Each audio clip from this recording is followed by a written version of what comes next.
வணக்கம். வேந்தரின் ஒரு நாள் ஒரு பொழுது இரவு செய்திகளுக்காக காவிரி ஜெகநாதன். முதலில் தலைப்புச் செய்திகள். சமூக தடைகளை அகற்றும் வலைதளங்கள். டிஜிட்டல் மாநாட்டில் பிரதமர் மோடி உரை. 5 லட்சம் கிராமங்களுக்கு குறைந்த செலவில் இணையதள வசதி. மைக்ரோசாப்ட் நிறுவனம் அறிவிப்பு.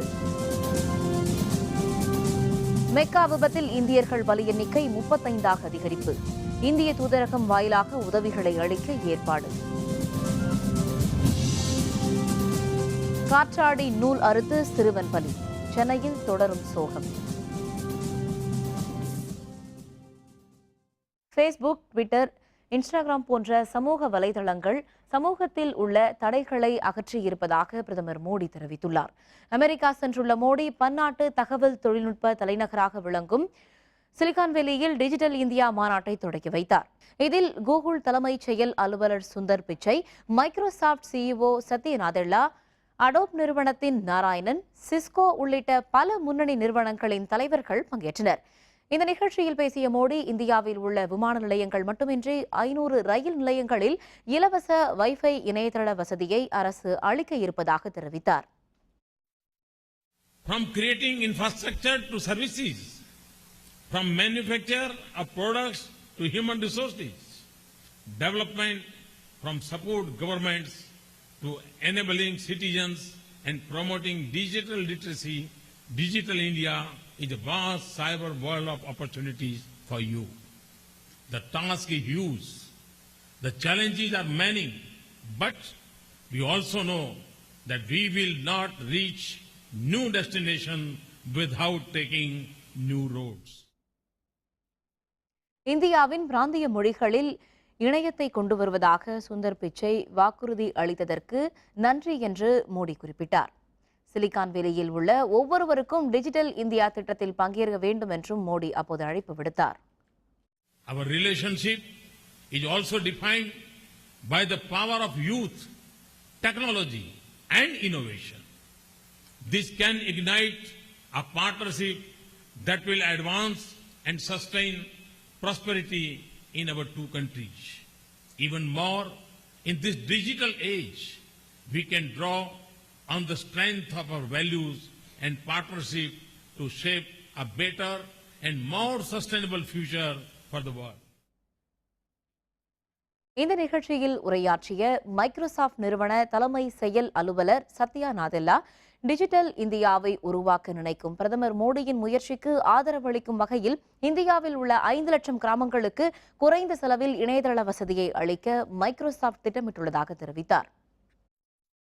We believe low-cost broadband connectivity coupled with the scale of the cloud computing and the intelligence that can be harnessed from data can help drive creativity, efficiency and productivity across governments and businesses of all sizes. This in turn will drive more affordable products, services and access to opportunity for all of India. இதேபோல் apple நிறுவனமும் digital India திட்டத்தில் இணைய விருப்பம் தெரிவித்துள்ளதாக வெளியுறவுத்துறை செய்தி தொடர்பாளர் விகாஷ் ஸ்வரூப் தெரிவித்துள்ளார். He says India will always be very special for us and in fact he expressed his great desire to be a partner in Prime Minister's Digital India initiative, which he thought was a transformative initiative which could really be a game changer in India.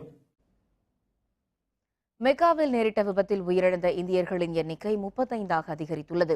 Saudi அரேபியாவில் உள்ள மெக்காவிற்கு பல்வேறு நாடுகளில் இருந்து 20 லட்சத்திற்கும் அதிகமானோர் புனித பயணம் மேற்கொண்டுள்ளனர். இந்தியாவில் இருந்து மட்டும் 1.5 லட்சம் பேர் அங்கு சென்றுள்ளனர். கடந்த 24ஆம் தேதி மினா நகரில் சாத்தான் மீது கல்லெறியும் நிகழ்ச்சியின் போது கூட்ட நெரிசல் ஏற்பட்டது. இதில் சிக்கி 769 பேர் உயிரிழந்தனர். 800க்கும் அதிகமானோர் காயமுற்றனர். இதனிடையே மெக்கா விபத்தில் உயிரிழந்த இந்தியர்களின் எண்ணிக்கை 35ஆக அதிகரித்துள்ளது. உயிரிழந்தவர்களின் குடும்பத்திற்கு தூதரக அலுவலர்கள் அனைத்து உதவிகளையும் செய்வார்கள் என்று மத்திய வெளியுறவுத்துறை அமைச்சர் சுஷ்மா ஸ்வராஜ் தெரிவித்துள்ளார். மெக்கா விபத்தில் ஜார்க்கண்ட் மாநிலத்தைச் சேர்ந்த ஒரே குடும்பத்தைச் சேர்ந்த 3 பேர் உயிரிழந்துள்ளனர். இந்த சம்பவம் அந்த பகுதி மக்களிடையே அதிர்ச்சியை ஏற்படுத்தியுள்ளது. और ये रिस्पॉन्सिबिलिटी हज कमीशन वालों की बनती है कि वो कम से कम इसमें हमारा साथ दें, खोजने में या फिर कोई भी सिंपैथी कॉल अभी तक कोई ऐसा इन्फॉर्मेशन उनकी तरफ से नहीं आया है। வானியல் ஆய்வுக்கான ஆஸ்ட்ரோசாட் உட்பட 7 செயற்கைக்கோள்கள் நாளை காலை 10 மணிக்கு விண்ணில் செலுத்தப்படுகின்றன. இதற்கான இறுதிக்கட்ட பணிகளை இஸ்ரோ தீவிரமாக மேற்கொண்டுள்ளது. சந்திராயன்-1 மங்கள்யான் விண்வெளி திட்டங்களின் வெற்றியை தொடர்ந்து முழுவதும் வானியல் ஆய்வுக்கான செயற்கைக்கோள்களை இஸ்ரோ விண்ணில் செலுத்துகிறது. 1513 எடை கொண்ட இந்த செயற்கைக்கோளின் ஆயுட்காலம் 5 ஆண்டுகளாகும். சூரிய குடும்பத்திற்கு அடுத்துள்ள பிற கோள்களை அறிந்து கொள்ளவும் எக்ஸ்ரே கதிர்களின் மூலத்தை அறிந்து கொள்ளவும் இந்த செயற்கைக்கோள் அனுப்பப்படுகின்றது. இத்துடன் இந்தோனேஷியா, கனடா, அமெரிக்கா ஆகிய நாடுகளின் செயற்கைக்கோள்களும் ஸ்ரீஹரிகோட்டாவில் உள்ள சதீஷ் தவான் விண்வெளி மையத்தில் இருந்து VSLV C-30 ராக்கெட் மூலம் விண்ணில் செலுத்தப்படுகின்றன. இதற்கான 50 மணி நேர கவுண்டவுன் நேற்று காலை தொடங்கியது. இலங்கை போர்க்குற்றம் தொடர்பாக பன்னாட்டு விசாரணை என்பதில் இருந்து இந்திய அரசு பின்வாங்கக்கூடாது என்று திமுக தலைவர் மு. கருணாநிதி மீண்டும் வலியுறுத்தியுள்ளார். இது தொடர்பாக அவர் அறிக்கை ஒன்றை வெளியிட்டுள்ளார். ஐநா மனித உரிமை ஆணைய கூட்டத்தில் இலங்கை போர்க்குற்றம் தொடர்பாக பன்னாட்டு கலப்பு நீதிமன்றம் அமைக்க வேண்டும் என்றும் வலியுறுத்தப்பட்ட நிலையில் உள்நாட்டு விசாரணை மட்டுமே நடத்துவோம் என்று இலங்கை கூறியுள்ளதாக சுட்டிக்காட்டியுள்ளார். உள்நாட்டு விசாரணை என்பது பாரபட்சமற்ற நடுநிலையான விசாரணையாக இருக்காது என்றும் குற்றம் சாட்டப்பட்டவரே குற்ற விசாரணையை நடத்துவது இயற்கை நீதியை கேலிப்பொருளாக ஆக்கிவிடும் என்றும் தமிழ் அமைப்புகள் தெரிவிப்பதாக கூறியுள்ளார். போர்க்குற்றம் தொடர்பாக இலங்கை நீதித்துறை அமைப்பே விசாரிக்கலாம் என்று அமெரிக்கா தாக்கல் செய்துள்ள புதிய வரைவு தீர்மானத்தின் மீது வரும் 30ஆம் தேதி ஐநா மனித உரிமை கவுன்சிலில் வாக்கெடுப்பு நடைபெற உள்ளதாக குறிப்பிட்ட கருணாநிதி, அமெரிக்க தீர்மானத்தை இந்தியா ஆதரிக்க முயற்சிப்பது இனப்படுகொலை, போர்க்குற்றம், மனித உரிமை மீறல்களுக்கு நீதி வழங்க மறுப்பதாக அமைவதுடன் உலக தமிழர்கள் உள்ளத்தில் ஆறாத வடுவாக ஆகிவிடும் என்பதால் இலங்கை தமிழர் பிரச்சினையில் பன்னாட்டு விசாரணை வேண்டும் என்பதிலிருந்து இந்திய அரசு சிறிதும் பின்வாங்கக்கூடாது என்று வலியுறுத்தியுள்ளார். ராமநாதபுரம் மாவட்டத்தைச் சேர்ந்த 3 மீனவர்களை இலங்கை கடற்படையினர் சிறைபிடித்துச் சென்றுள்ளனர். ராமேஸ்வரத்தில் இருந்து கடலுக்கு சென்ற மீனவர்கள் கச்சத்தீவு பகுதியில் மீன்பிடித்துக் கொண்டிருந்தனர். அங்கு வந்த இலங்கை கடற்படையினர் மலைராஜன் என்பவரது படகின் மீது தாக்குதல் நடத்தியுள்ளனர். பின்னர் படகில் இருந்த அந்தோணி, ஜோசப், பாண்டி ஆகியோரை கைது செய்த அவர்கள் தலைமன்னார் பகுதியில் உள்ள இலங்கை கடற்படை முகாமிற்கு கொண்டு சென்றுள்ளனர். தாக்குதலில் கடலில் விழுந்து காணாமல் போன வில்வராஜ் என்பவரை தேடும் பணி மேற்கொள்ளப்பட்டுள்ளது. கடலுக்கு மீன்பிடிக்க போன படகுகள் அனைத்தையும் இலங்கை கடற்படை கடுமையான ஒரு ரைடு பண்ணி விரட்டி அவங்கள இது பண்ணதில் ஒரு படகுல முட்டி, ஒரு படகு மல்ராஜுங்கிற ஒரு படகு அந்த இடத்துல மூழ்கி கடலுக்குள்ளே போயிடுச்சு. அந்த படகுல இருந்த 3 மீனவர்களை மட்டும் மீட்டு அங்கே கொண்டு போயிருக்கிறதா ஒரு செய்தி கிடைச்சிருக்குது. அதனால் மத்திய மாநில அரசாங்கம் நடவடிக்கை எடுத்து அந்த மீனவர்களை மீட்டு கொடுக்கணும். பெரம்பூர் ICF பாலம் அருகே பெற்றோருடன் சென்று கொண்டிருந்த 5 வயது சிறுவன் அஜய் காற்றாடி நூல் அறுத்து உயிரிழந்துள்ளான். சென்னை எழும்பூரைச் சேர்ந்த ராஜி என்பவர் இன்று தனது மனைவி மற்றும் 2 குழந்தைகளுடன் இருசக்கர வாகனத்தில் சென்று கொண்டிருந்தனர். ICF மேம்பாலம் அருகே சென்றபோது மாஞ்சா தடவப்பட்ட நூல் சிறுவன் அஜய் கழுத்தை அறுத்தது. இதனால் காயமடைந்த சிறுவன் கீழ்ப்பாக்கம் அரசு மருத்துவமனைக்கு கொண்டு செல்லும் போதே உயிரிழந்தான். இது தொடர்பாக பெரம்பூர் காவல்துறையினர் வழக்கு பதிந்து விசாரணை மேற்கொண்டுள்ளனர். தமிழகத்தில் மாஞ்சா தடவிய கயிறு பயன்பாட்டிற்கு தடை விதிக்கப்பட்டுள்ளது குறிப்பிடத்தக்கது. 2 வீலரில் போக சொல்ல அந்த பிரிட்ஜி பெரம்பூர் பிரிட்ஜி ஏற சொல்ல லெஃப்டில் வந்து வில்லிவாக்கம், ரைட்டில் வந்து பெரம்பூர் சாப்பிட போயிருக்காங்க. அந்த பிரிட்ஜு கார்னல் ஏற சொல்ல காத்தாடி நூல் வந்திருக்கு. காத்தாடி நூல் வந்த உடனே என்ன பண்ணுங்க, மச்சிஞ்சி புருஷன் குனிஞ்சிருக்கான். அந்த காத்தாடி நூல் ஸ்பாட்லேயே குழந்தை கழுத்தை ஃபுல்லாக அறுத்து அங்கேயே காலி ஸ்பாட்டில். அங்கேயே இருந்துட்டான் குழந்தை. இனிமேல் இது மாதிரி ஒரு சம்பவம் நடக்கக்கூடாது. இது கடைசியாகவே இருக்கட்டும். தமிழகம் மற்றும் புதுச்சேரியில் அடுத்த 24 மணி நேரத்தில் மழை பெய்ய வாய்ப்புள்ளதாக சென்னை வானிலை ஆய்வு மையம் தெரிவித்துள்ளது. வெப்பச்சலனம் காரணமாக தமிழகம் மற்றும் புதுச்சேரியில் பரவலாக மழை பெய்து வருகிறது. தமிழகம் மற்றும் புதுச்சேரியின் உள் மாவட்டங்களில் அடுத்த 24 மணி நேரத்தில் இடியுடன் கூடிய மழை பெய்ய வாய்ப்புள்ளதாக சென்னை வானிலை ஆய்வு மையம் தெரிவித்துள்ளது. கோயம்புத்தூர், நீலகிரி, தேனி உள்ளிட்ட மேற்கு தொடர்ச்சி மலையை ஒட்டியுள்ள மாவட்டங்களில் கனமழை பெய்யும் என்று அறிவிக்கப்பட்டுள்ளது. சென்னை மாநகரை பொறுத்தவரை வானம் பொதுவாக மேகமூட்டத்துடன் காணப்படும் என்றும் மாலை அல்லது இரவு நேரங்களில் மழை பெய்ய வாய்ப்புள்ளதாகவும் சென்னை வானிலை ஆய்வு மையம் தெரிவித்துள்ளது. முல்லை பெரியாறு விவகாரத்தில் ஒன்றிணைந்து குரல் கொடுக்க வேண்டும். மு.க. ஸ்டாலின் வலியுறுத்தல்.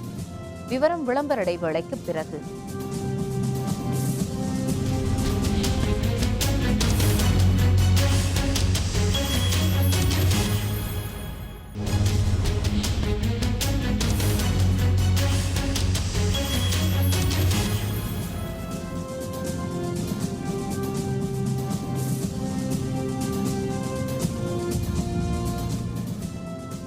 செய்திகள் தொடர்கின்றன.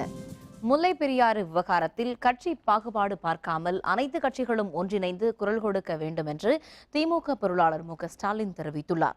நமக்கு நாமே விடியல் பயணம் மேற்கொண்டுள்ள ஸ்டாலின் இன்று தேனி மாவட்டம் ஆண்டிப்பட்டியில் விடியல் பயணத்தை தொடங்கினார். லோயர் கேம்பில் உள்ள பென்னி சிலைக்கு மாலை அணிவித்த பின் பேசிய அவர் முல்லை பெரியாறு அணை விவகாரத்தில் அனைத்து கட்சிகளும் ஒன்றிணைந்து குரல் கொடுக்க வேண்டும் என்று கேட்டுக்கொண்டார். அணை பாதுகாப்பு விவகாரத்தில் முதல்வர் பிரதமருக்கு கடிதம் எழுதி கொண்டிருக்கிறாரே தவிர அனைத்து கட்சிகளையும் கூட்டி ஆக்கப்பூர்வமான நடவடிக்கை எடுக்க வேண்டும் என்றும் அவர் கேட்டுக்கொண்டார். தமிழகத்தில் சட்டம் ஒழுங்கு சீர்கெட்டு விட்டதாக பாரதிய ஜனதா கட்சியின் தமிழக தலைவர் தமிழிசை சவுந்தரராஜன் தெரிவித்துள்ளார்.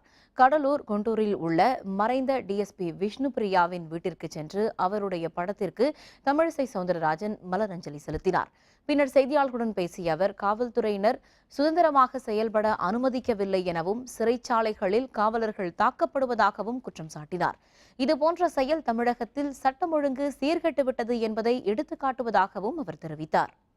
விசாரணை செய்து கொண்டிருந்த நேர்மையான காவல் அதிகாரி விஷ்ணுபிரியா இன்று உயிரிழந்திருக்கிறார் என்று நினைக்கும் பொழுது தமிழகத்தில் சட்டமும் வழக்குகளும் எதை நோக்கி சென்று கொண்டிருக்கிறது என்பது ஒரு மிகப்பெரிய கேள்விக்குறியாக இருந்து கொண்டிருக்கிறது. இதேபோல் திமுக எம்பி கனிமொழி மறைந்த டிஎஸ்பி விஷ்ணுபிரியாவின் வீட்டிற்கு சென்று அவருடைய படத்திற்கு மாலை அணிவித்து அஞ்சலி செலுத்தினார். விஷ்ணுபிரியாவின் பெற்றோருக்கு ஆறுதல் தெரிவித்த பின்னர் செய்தியாளர்களுடன் பேசிய கனிமொழி தமிழக காவல்துறை கடந்த 4 ஆண்டுகளாக செயல்படவில்லை எனவும் தமிழகத்தில் சட்டம் ஒழுங்கு காக்கப்படவில்லை என்றும் கூறினார். இதற்கு பின்னணி என்ன? அவருடைய மரணத்திற்கு தற்கொலைக்கு நடந்திருக்கக்கூடிய உண்மையான சம்பவங்கள் என்ன? இது ஒரே ஒரு நிகழ்ச்சியில் பல பெண் காவலர்கள் காவல்துறையில் இருக்கக்கூடிய இது நேரடியாக முதலமைச்சருக்கு கீழே வரக்கூடிய ஒரு துறை. அந்த துறையிலே பல பெண் காவலர்கள் இப்படிப்பட்ட ஒரு முடிவை தேடிக்கொள்ளக்கூடிய ஒரு சூழல் இங்கே பல முன்னாள் காவல்துறையைச் சேர்ந்த பெண்கள் அதிகாரிகள் இதை பற்றி பேசியிருக்காங்க. இதேபோல் சமூக ஆர்வலர் டிராபிக் ராமசாமி டிஎஸ்பி விஷ்ணுபிரியாவின் வீட்டிற்கு சென்று அவருடைய படத்திற்கு அஞ்சலி செலுத்தினார். பின்னர் செய்தியாளர்களுடன் பேசிய அவர் காவல்துறை தன்னிச்சையாக செயல்பட நீதிமன்றம் மூலம் நடவடிக்கை எடுக்கப்படும் என்று தெரிவித்தார். வழக்கு தொடரப் போகிறேன். நிச்சயமாக காவல்துறையினர் இன்று எப்படி அடிமையாக இருக்கிறார்கள் என்பதையெல்லாம் அதில் சித்தரிக்கப் போகிறேன். இனிமேல் காவல்துறையினர் தங்களுடைய பணிகளை தன்னிச்சையாக செய்யக்கூடிய சூழ்நிலையை நீதிமன்றம் மூலமாக உருவாக்கக்கூடிய நிலையை நான் நிச்சயமாக உருவாக்கி காட்டுவேன். இலங்கையில் நடைபெற்ற இனப்படுகொலைக்கு பன்னாட்டு விசாரணை தேவை என மலேசிய பிரதமரின் ஆலோசகர் சுப்பிரமணியன் கூறியுள்ளார். கோயம்புத்தூரில் கொங்கு நாடு மக்கள் தேசிய கட்சியின் கலாச்சாரம் காப்போம் என்ற மாநாட்டில் கலந்து கொள்ள மலேசிய பிரதமரின் போக்குவரத்து ஆலோசகர் சுப்பிரமணியன் வந்தார். அப்போது செய்தியாளர்களுடன் பேசிய அவர் பிரதமர் நரேந்திர மோடியின் வெளிநாட்டு சுற்றுப்பயணங்கள் நாடுகளுக்கிடையே உறவுகளை வளர்ப்பதாக கூறினார். இலங்கையில் நடைபெற்ற இனப்படுகொலைக்கு பன்னாட்டு விசாரணை தேவை என்பதே மலேசிய மக்களின் கருத்து என்றும் அவர் கூறினார். மலேசியாவில் இதுக்கு நிறைய ஆதரவு இருக்குது, முழு ஆதரவு இருக்குது. ஏன்னா இலங்கையிலேருந்து நிறைய பேர் மலேசியாவுக்கு வந்திருக்காங்க. நிறைய அரசியல் தவறுகள், அரசியலோட முடிவுகள் பெரிய தவறில் இருக்குது. இது விசாரணை நடத்தி அதோட முடிவு உண்மை மக்களுக்கு தெரிவிக்கிறது இது இப்போ வேர்ல்ட் ஆர்டர். ஸோ இதை யாரும் தடுக்க முடியாது. பொறியாளர் கோகுல்ராஜ் கொலை வழக்கில் தொடர்புடையதாக தேடப்பட்டு வரும் தீரன் சின்னமலை பேரவையின் தலைவரான யுவராஜ் என்பவர் டிஎஸ்பி விஷ்ணுபிரியா தற்கொலையில் மிக முக்கியமான ஆதாரங்களை இன்று வெளியிடப் போவதாக அறிவித்திருந்தார். அதன்படி யுவராஜ் பேசி அனுப்பியுள்ள ஒலிப்பதிவு தற்பொழுது வாட்ஸ்அப்பில் வேகமாக பரவி வருகிறது. காவல்துறையின் உயர் அலுவலர்கள் நெருக்கடியே விஷ்ணுபிரியாவின் தற்கொலைக்கு காரணம் என்று யுவராஜ் தெரிவித்துள்ளார். இந்த ஆடியோ பதிவில் டிஎஸ்பி விஷ்ணுபிரியா யுவராஜுடன் பேசியதாக பதிவாகியுள்ளது. இந்த ஒலிப்பதிவு பற்றிய உண்மைத்தன்மையை காவல்துறையினர் ஆய்வு செய்து வருகின்றனர். சிபிசிஐடி போலீசாரோட விசாரணைக்கு உதவும் விதமா அல்லது விசாரணை தடமாறாம சரியான பாதையில் போகிறதுக்கு தேவையான விதமா நான் இந்த ஆடியோ வெளியிடுறேன்.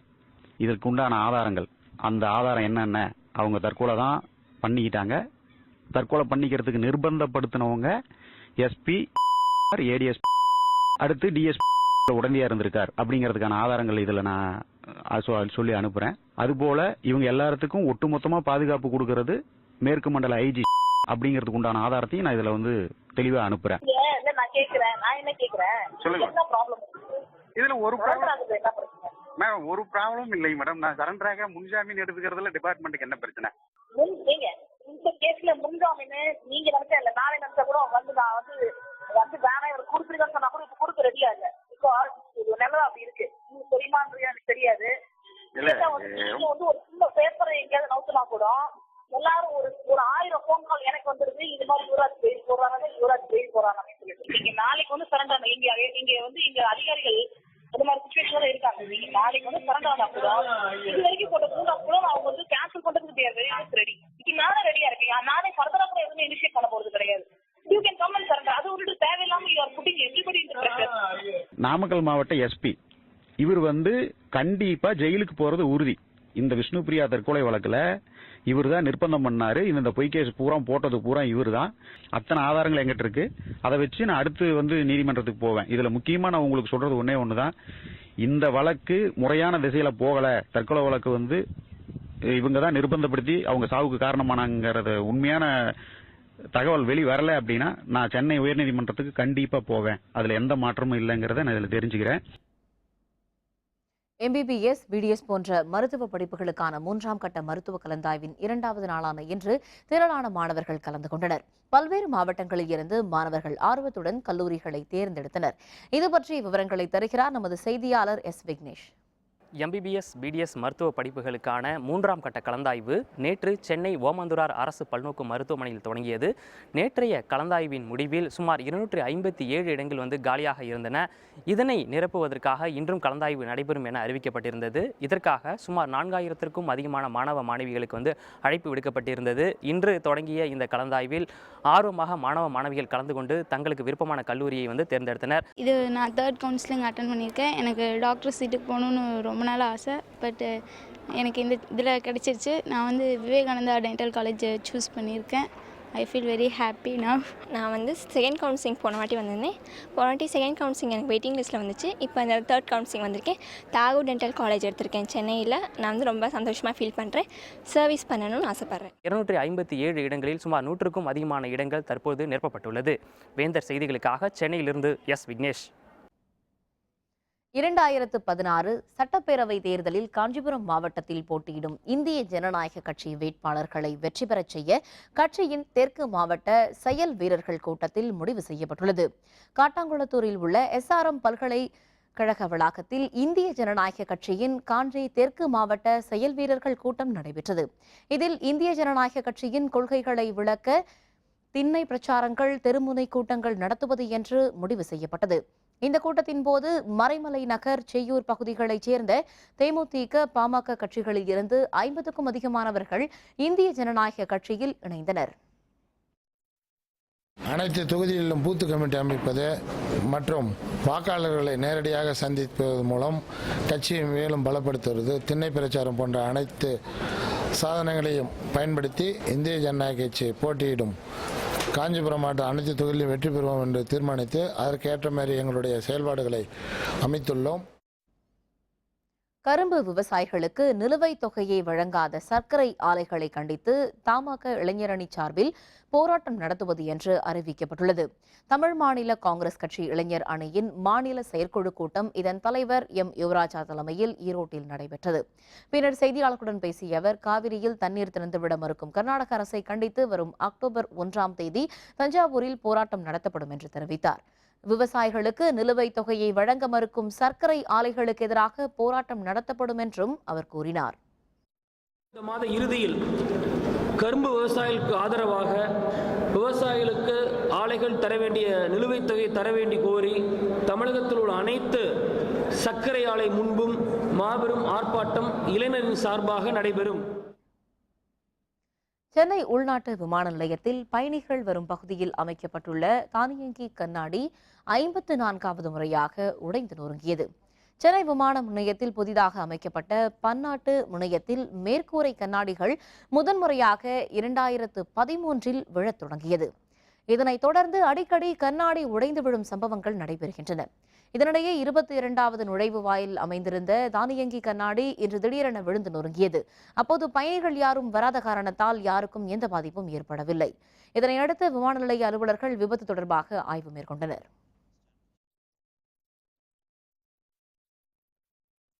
கன்னியாகுமரி மாவட்டத்தில் நடைபெற்ற தமிழக அறிவியல் இயக்க மாநாடு அறிவியல் சார்ந்த பிரச்சினைகளுக்கு தீர்வு காணும் தீர்மானங்களுடன் நிறைவு பெற்றது. நாகர்கோவில் அருகே சுங்கான்கடை பகுதியில் உள்ள தனியார் கல்லூரியில் கடந்த 25ஆம் தேதி தொடங்கிய அறிவியல் இயக்க மாநில மாநாடு இன்று நிறைவடைந்தது. மாநாட்டில் நடைபெற்ற கருத்தரங்கம், கலை நிகழ்ச்சிகள் உட்பட அறிவியல் சார்ந்த நிகழ்வுகளில் அறிவியலாளர்கள், மாணவர்கள் உட்பட திரளான மக்கள் கலந்து கொண்டனர். இறுதியாக அறிவியல் சார்ந்த பிரச்சினைகளுக்கான தீர்வை மக்களிடம் கொண்டு செல்லும் தீர்மானங்கள் நிறைவேற்றப்பட்டது. இல்லந்தோறும் நிலவும், இல்லந்தோறும் புத்தகத்தை கொண்டு போகிறது, குழந்தைகளை வைத்து கலை நிகழ்ச்சி நடத்துகிறது, மூட நம்பிக்கையை விளக்குவதற்கான நிறையா நிகழ்ச்சி நடத்துகிறது. தொடர்ச்சியாக அவங்க மாவட்டங்களில் இருக்கக்கூடிய முக்கியமாக பெண்களை கொண்டு இந்த பிரச்சாரத்தை கொண்டு போய் இந்த மாநாட்டை வெற்றிகரமாக முடிச்சிருக்காங்க. ஆசிய துப்பாக்கிச் சுடும் போட்டிகள் தங்கம் வென்ற அபினவ் பிந்த்ரா. விவரம் விளம்பர இடைவேளைக்கு பிறகு.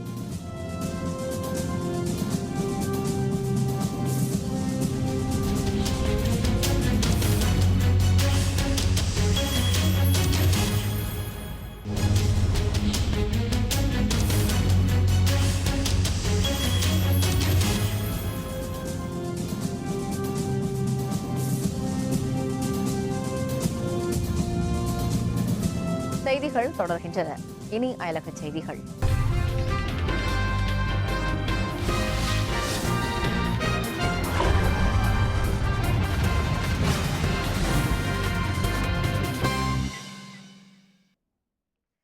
கிழக்கு சீனாவின் ஷாங்டாங் மாகாணத்தில் உள்ள கிஃபு நகரில் நடைபெற்ற பன்னாட்டு கல்வி கலாச்சார விழாவில் பல்வேறு நாடுகளைச் சேர்ந்த நூற்றுக்கணக்கானோர் கலந்து கொண்டனர். 10வது ஐக்கிய தேசிய அறிவியல் கல்வி மற்றும் கலாச்சார அமைப்பு சார்பில் கல்வி கலாச்சார விழா கிஃபு நகரில் நடைபெற்றது. இதில் தென்கொரியா, Thailand, Portugal, mosambi, Madagascar, Chile, Slovakia உள்ளிட்ட பல்வேறு நாடுகளில் இருந்து வந்த கல்வியலாளர்கள் கலந்து கொண்டனர். விழாவின் ஒரு பகுதியாக கல்வியின் முக்கியத்துவம், கல்வியில் சிறப்பாக பணியாற்றியவர்களுக்கு விருதுகள் வழங்கப்பட்டன. பின்னர் பல்வேறு நாடுகளின் கலாச்சார நடன நிகழ்ச்சியும் நடைபெற்றது.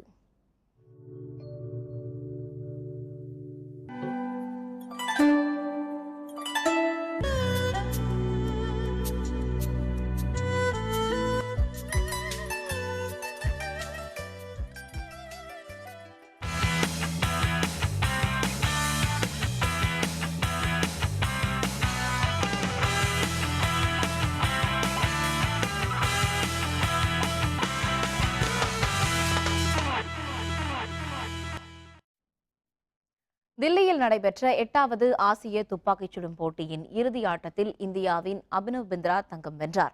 8வது ஆசிய துப்பாக்கிச் சுடும் போட்டிகள் தில்லியில் இன்று தொடங்கியது. 4 நாட்கள் நடைபெறவுள்ள இந்த போட்டிகளில் 14 ஆசிய நாடுகளைச் சேர்ந்த 180 வீரர்கள் கலந்து கொள்கின்றனர். இந்திய வீரர்கள் அதிகளவாக 56 பேர் போட்டியிடுகின்றனர். ஆண்கள் 10 மீட்டர் ஏர் ரைபிள் பிரிவில் இந்தியாவின் நட்சத்திர வீரர் அபினவ் பிந்த்ரா 9 சுற்றுகள் முடிவில் 208 புள்ளிகள் பெற்று தங்கப்பதக்கத்தை தட்டிச் சென்றார். கஜகஸ்தானின் வீரர் யுர்கோவ் 2வது இடத்தையும், இதே பிரிவில் இந்தியாவின் செயின் சிங் 6வது இடத்தையும் பிடித்தனர். மீண்டும் தலைப்புச் செய்திகள். சமூக தடைகளை அகற்றும் வலைதளங்கள். டிஜிட்டல் மாநாட்டில் பிரதமர் மோடி உரை. 5 லட்சம் கிராமங்களுக்கு குறைந்த செலவில் இணையதள வசதி. மைக்ரோசாப்ட் நிறுவனம் அறிவிப்பு. மெக்கா விபத்தில் இந்தியர்கள் பலி எண்ணிக்கை 35ஆக அதிகரிப்பு. இந்திய தூதரகம் வாயிலாக உதவிகளை அளிக்க ஏற்பாடு.